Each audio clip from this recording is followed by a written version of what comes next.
बिस्मिल्लाहिर्रहमानिर्रहीम। अस्सलाम वालेकुम नाज़रीन, मैं हूं आपका होस्ट अहमद फवाद। अहम खबरों के साथ आज की व्लॉग में आपकी खिदमत में हाजिर हुआ हूं। सबसे पहली बड़ी ब्रेकिंग न्यूज़ तो यह है कि ट्रंप के अगेंस्ट सबसे बड़ी बगावत फूट चुकी है। अमरीकी नायब सदर ने बगावत कर दी है और ना सिर्फ ये बल्कि रिपब्लिकन्स जिन्होंने वोट देकर ट्रंप को सदर बनाया था उन्होंने भी ट्रंप के खिलाफ जो बगावत है ना वो कर दी है। सबसे पहले तो ट्रंप के जो बिल्स थे जो उसने अमेरिकी कांग्रेस में पेश किए थे,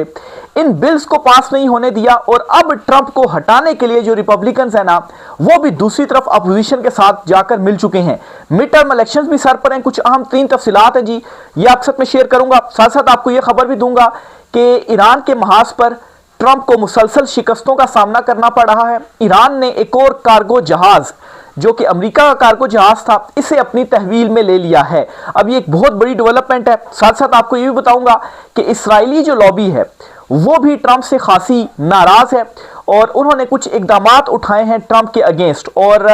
ट्रंप को अगर कहीं से कोई सपोर्ट हासिल भी थी ना जिसकी वजह से वो इस सदारत की कुर्सी तक पहुंचा भी, तो वो सपोर्ट उस जो है वो ख़त्म हो चुकी है। इस पर कुछ आम तीन तफसीलात हैं वो भी आज के व्लॉग में आपके साथ शेयर करूंगा जी। इसके अलावा एक दो चीज़ें और भी हैं वो भी आज के व्लॉग में आपके साथ शेयर करनी है। खासतौर पर आबनाए हरमूज के मामले पर ईरान की जानिब से बड़ी इंपॉर्टेंट स्टेटमेंट दी गई है और इस स्टेटमेंट में ईरान ने यह कहा है कि एटम बम से ज़्यादा इंपॉर्टेंट उनके लिए आबनाए हरमूज है और वो कभी भी पहले वाली जो सिचुएशन है ना या पहले वाली जो सूरत हाल है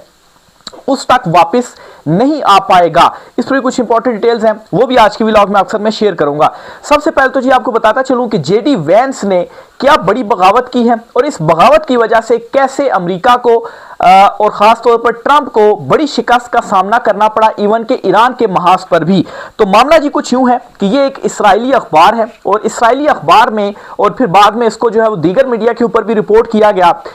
इसमें यह बताया और इस अखबार का नाम है जेरूशलम पोस्ट। इसकी ये एक जो रिपोर्ट है ना वो सामने आई है माफ कीजिएगा। और इस रिपोर्ट में इन्होंने एक बड़ा इल्जाम, बड़ा दावा किया है जेडी वैंस के हवाले से कि उन्होंने एक बड़ी जो बगावत है ना वो की है। रिपोर्ट में यह कहा गया है कि इस्राएली इंटेलिजेंस एजेंसी मोसाद ने ईरान के खिलाफ एक खुफिया ऑपरेशन का मंसूबा तैयार किया था जिसमें कुछ फोर्सेस को बराह रास्त ईरान के अंदर कार्रवाई के लिए इस्तेमाल किया जाना था। और ये जो मंसूबा था ना इस मंसूबे में ट्रंप भी मौजूद था और ट्रंप के अप्रूवल में भी मौजूद थी और ट्रंप ने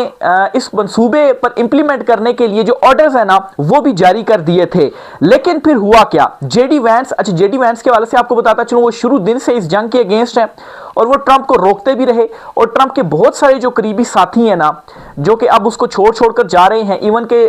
ट्रंप की जो चीफ ऑफ स्टाफ हैं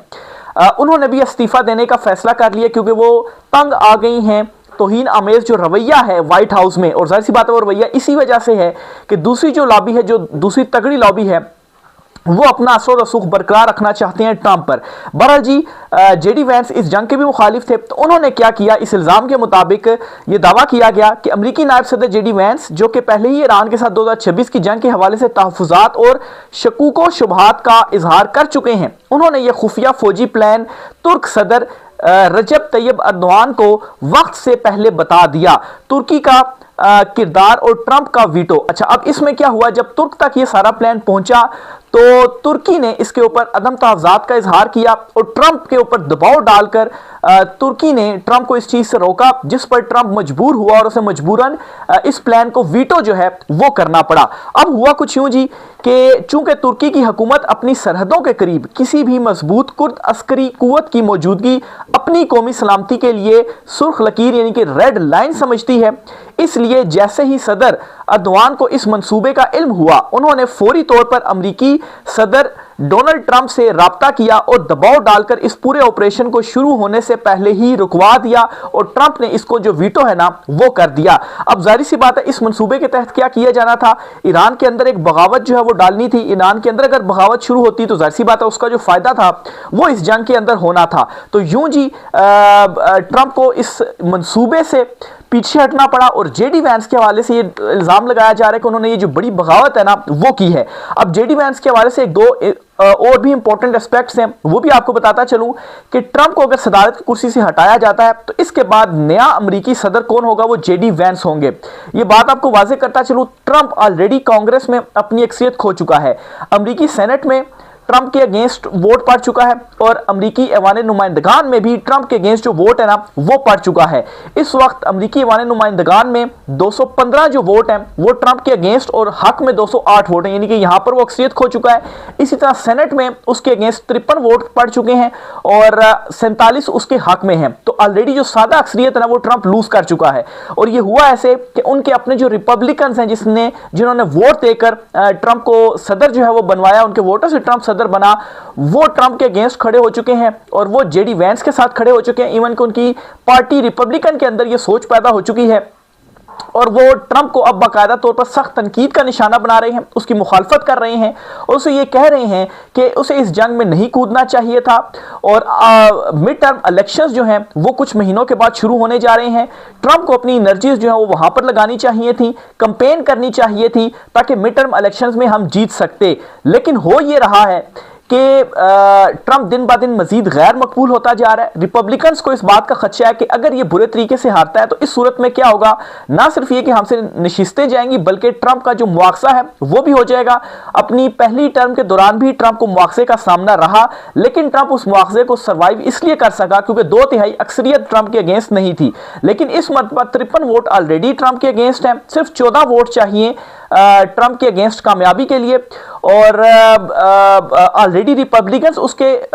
खिलाफ हो चुके हैं। मिड टर्म इलेक्शंस वो आता है तो मजीद उसकी जो सीटें हैं वो कम होती हैं। तो इसका मतलब ये है कि ट्रंप के हवाले से बहुत फेयर चांसेस हैं कि उसको बतौर सदारत जो है उस ओहदे से हटाया जाए। और अगर ट्रंप को हटाया जाता तो इस सूरत में जेडी वैंस जो नए सदर हैं वो होंगे। और जेडी वैंस के हवाले से ऑलरेडी अगर अमेरिकी मीडिया को भी उठाकर देखा जाए, रिपब्लिकन्स को भी उठाकर देखा जाए, तो ये बयानिया इस वक्त बनाया जा रहा है कि जेडी वैंस इस जंग के अगेंस्ट थे, वो नहीं चाहते थे ये जंग और वो अमेरिकन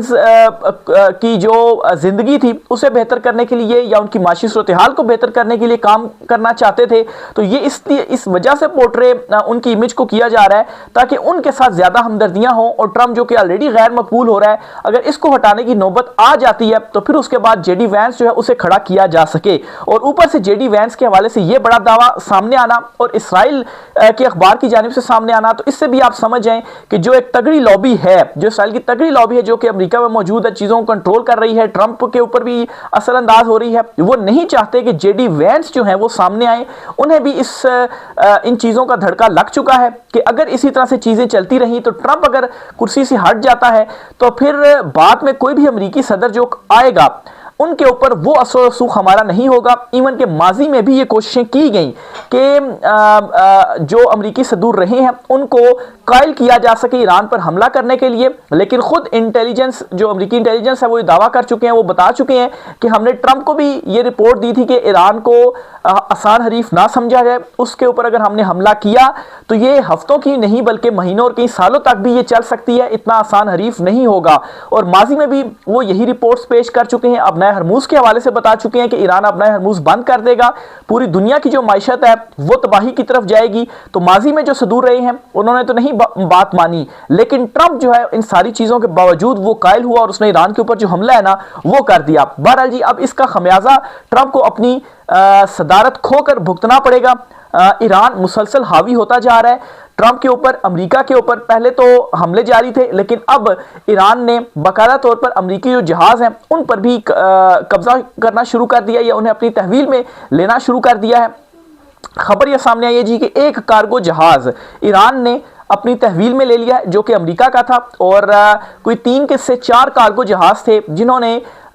ये ईरान की जानिब से दावा है कि उन्होंने अपनाए हरमूज में जो खिलाफ वर्जी है ना कानून की वो की, जिसकी वजह से जो 2 या 3 जो जहाज थे वो तो वापस चले गए, लेकिन एक कार्गो जहाज को ईरान ने अपने तहवील में जो है वो ले लिया है। अब आप देखें खबरों का जो अंदाज है वो किस तरह से शिफ्ट होता जा रहा है। पहले ये खबरें आ रही थी कि अमेरिका ने ईरान के ऊपर हमला कर दिया, उन्होंने इतना नुकसान कर दिया, ये कर दिया, वो कर दिया, उनके जहाज कब्जे में ले लिए। लेकिन अब क्या खबरें आ रही हैं, ईरान डटा हुआ है और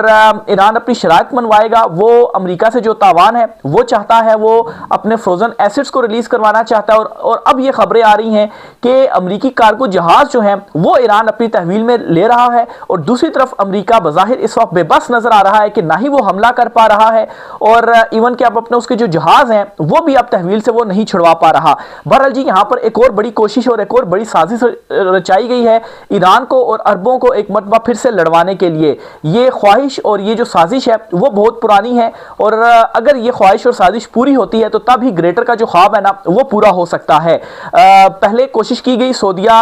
ईरान, इवन के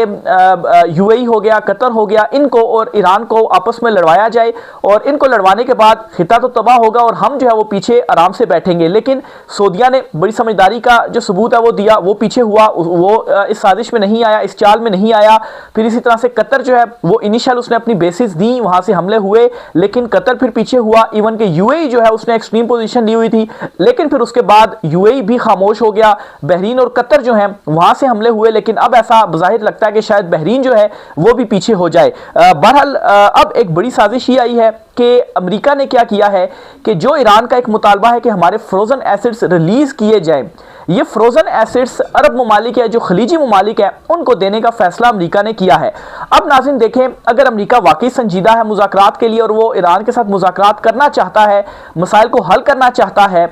अपना हरमुज खुलवाना चाहता है, तो अमेरिका को ये करना चाहिए कि वो ये फ्रोजन एसिड्स जो उसके इत्तेहादी खलीजी ममालिक हैं उनको क्यों रिलीज कर रहा है, वो ये ईरान को दे। और वजह वो ये बता रहा है कि क्योंकि खलीजी ममालिक में ईरानी हमलों से बड़ा नुकसान हुआ है, तो ये एसिड्स हम उनको रिलीज करेंगे, इससे वो अपना जो नुकसान है ना वो पूरा कर सकेंगे। तो इसका मतलब है कि आप ईरान को एसिड्स रिलीज नहीं करेंगे तो फिर जो मुज़ाकरात हैं वो तो गए, मुज़ाकरात तो फिर नहीं हो पाएंगे, डील तो फिर नहीं हो पाएगी। अब अमेरिका खुद भी, मैं ये समझता हूँ कि नहीं चाहता कि अपना हरमुज खुले, क्योंकि अपना हरमुज बंद होने से क्या होगा कि यूरोपियन ममालिक जिनके पास ऑलरेडी तेल के, ऑयल के जो रिजर्व्स हैं वो खत्म होते जा रहे हैं, अब नया हरमुज खुलता है तो फिर यूरोप जो है उसको अमेरिका की जरूरत नहीं पड़ेगी, उसे मजबूरन जाना पड़ेगा अमेरिका के पास ही, और अमेरिका से जो ऑयल है वो खरीदना पड़ेगा, और अमेरिका से ऑयल खरीदने की शक्ल में अमेरिका को उसका जो फायदा है वो होगा। अब नया हरमुज खुलता है तो वो ईरान से या दीगर ममालिक से जो डील है वो कर सकता है, और उसका जो ऑयल का रास्ता है वो उसको मिल जाएगा।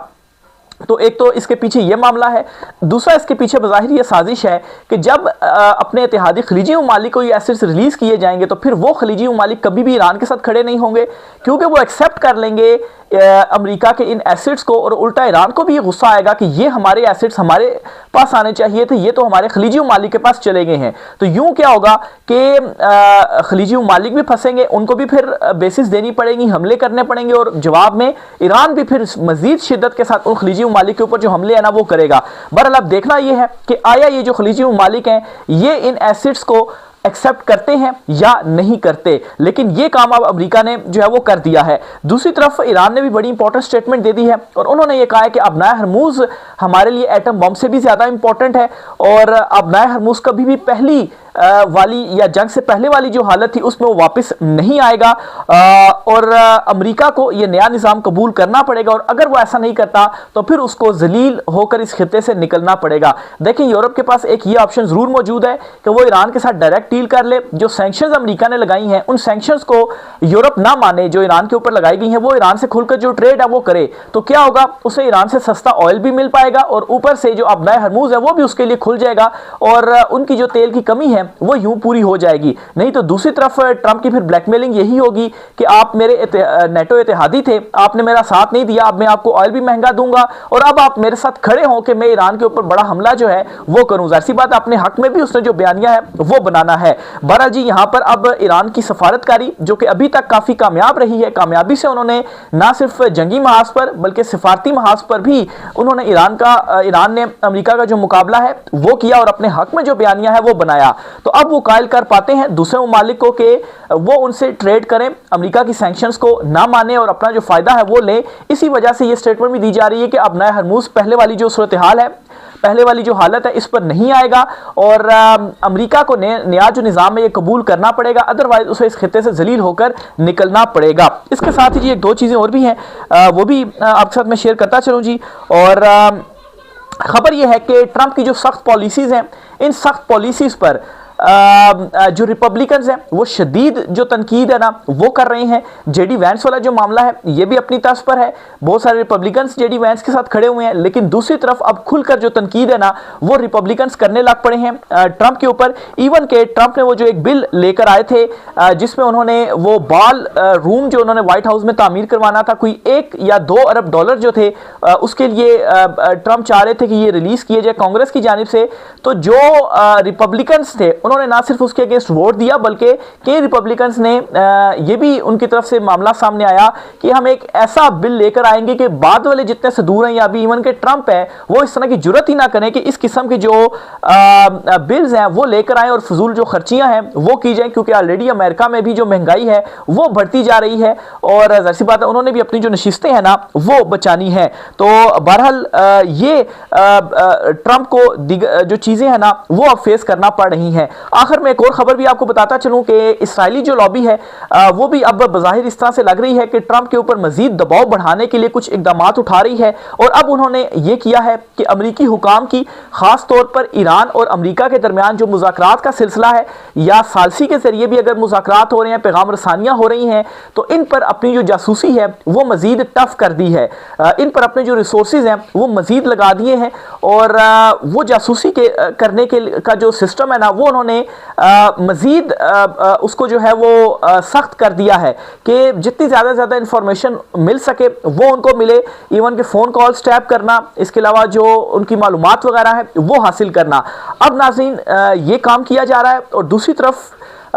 जो पेंटागन है जो अमेरिका है उनको भी ये तमाम जो डिटेल्स हैं वो मिल चुकी हैं कि इस तरह से जो उनकी जासूसी है वो की जा रही है। तो इस वजह से अमेरिकी इंटेलिजेंस भी जो है उन्होंने भी जो पहरा है वो मजीद सख्त कर दिया है और ऐसे अंदाज अपनाए जा रहे हैं जासूसी के लिए या पैगाम रसानी के लिए कि वो जो खबरें हैं या खुफिया मालूमात हैं वो किसी तरीके से लीक ना हो। तो बहरहाल जी ये खबर भी ये बताती है कि कैसे अमेरिका और इसराइल के दरमियान भी जो बदएतमादी है वो पैदा हो चुकी है, ट्रंप के हवाले से भी जो बदएतमादी है वो पैदा हो चुकी है। ट्रंप की जो कुर्सी है वो खतरे में इस वजह से भी है कि एक तो उसके अपने रिपब्लिकन इवन के अवाम, लेकिन अब ये जो तगड़ी लॉबी है जो कि अभी तक ट्रंप का साथ भी दे रही थी ये भी उसके अगेंस्ट हो चुकी है, यानी कि उसके ऊपर अदम एतमाद कर रही है। नेतन्याहू वाला मामला भी सबके सामने है। पिछले दिनों जो खबर सामने आई और खबर के मुताबिक ट्रंप ने जो गालियां हैं वो नेतन्याहू को बाकायदा तौर पर दी और फिर उसके बाद लबनान वाला जो मामला है जो सीज फायर है वो हुआ और फिर ट्रंप ने बाद में इसकी खुद जो तस्दीक है ना वो भी की कि हाँ मैंने नेतन्याहू को जो गालियां हैं वो दी। तो तस्दीक का भी मतलब क्या है कि ट्रंप एक अपर हैंड अपना रखना चाहता है। तो बहरहाल जी ये इस वक्त कुछ इंपॉर्टेंट जो डेवलपमेंट्स हैं वो हो रही हैं। पाकिस्तान के जो वज़ीर दाखिला है मोहसिन नकवी वो इस वक्त तेहरान में मौजूद हैं और उन्होंने आर्मी चीफ और वज़ीर आज़म का एक जो लेटर है वो दिया है मुश्तबा खामनाई जो कि सुप्रीम लीडर है उनके, और सालसी के हवाले से जो कोशिशें हैं पाकिस्तान की वो भी चल रही हैं। लेकिन दूसरी तरफ अगर देखा जाए कि जो